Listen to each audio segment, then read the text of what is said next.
Sur le faisceau ferroviaire de la halle Fraissinet, le chantier progresse méthodiquement et peu à peu les voies de chemin de fer s'éclipsent derrière des alignements de parois bétonnées.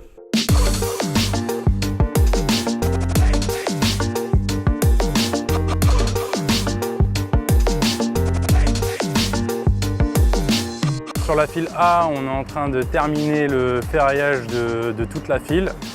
On est en train de bétonner aujourd'hui le plot numéro 4. La partie plus côté province sera coulée en une seule fois avec le chevêtre incorporé. Va servir d'appui pour le futur escalier monumental qui viendra desservir les halles Fraissinet depuis l'avenue de France.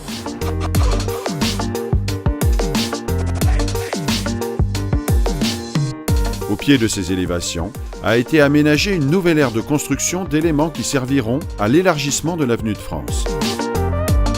Alors ce mois-ci, on a démarré le banc de préfabrication de la future poutre P9i pour l'élargissement de T5A au niveau de l'avenue de France. Donc une poutre qui fera plus de 80 tonnes qu'on viendra poser de nuit au-dessus des voies ferrées à la Ponticelli 700 tonnes. Alors la P9i viendra se reposer sous l'avenue de France sur la file P existante et sur une partie de la file J, une encoche prévue à cet effet dans la file J. Et ensuite, la galerie technique viendra se poser perpendiculairement à la P9i, sur la P9i et sur l'avenue de France par un système de suspente avec des HB métalliques de chez Locapal. Parallèlement sur l'avenue de France, la zone de chantier a gagné du terrain sur la chaussée pour procéder à la réalisation de la structure de la dalle de couverture depuis la pile du pont Vincent Auriol. Nous avons élargi l'emprise de l'avenue de France en prenant une voie supplémentaire au niveau de l'avenue, en rendant cette avenue en sens unique pour permettre à Eiffage Métal de livrer ses poutres et de les préassembler sur place sur l'avenue de France et prévoir ensuite le grutage de nuit des bipoutres de T4 au niveau de Vincent Auriol dans un premier temps.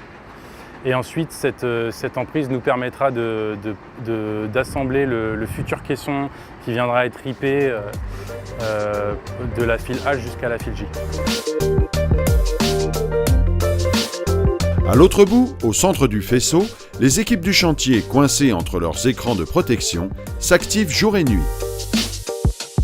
Au niveau de la file E, l'évolution est la suivante. On termine aujourd'hui avec SPI les barrettes de fondation.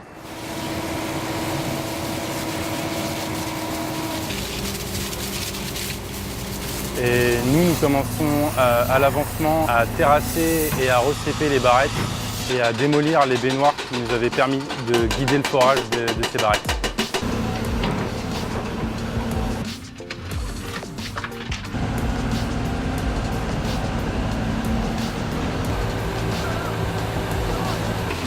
On réserve exclusivement la période de nuit pour sortir à l'aide de sambrons les déblais que nous réalisons la journée au niveau du passage à niveau de la file E.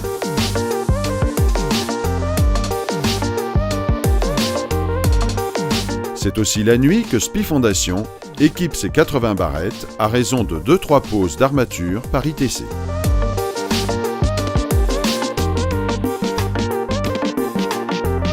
Pour la barrette, la nuit, on équipe la cage. Ils ont 3 heures pour équiper 3 cages de 17 mètres qui pèsent entre 5 et 8 tonnes par armature. Donc elles sont équipées avec notre grue SC1000 qui est à l'extérieur, qui a 50 mètres de flèche.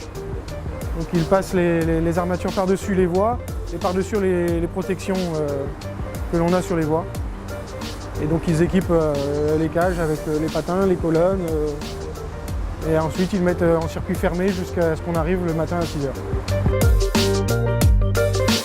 Une quarantaine de barrettes ont déjà été posées sur la file E. Il reste la partie province à terminer le mois prochain.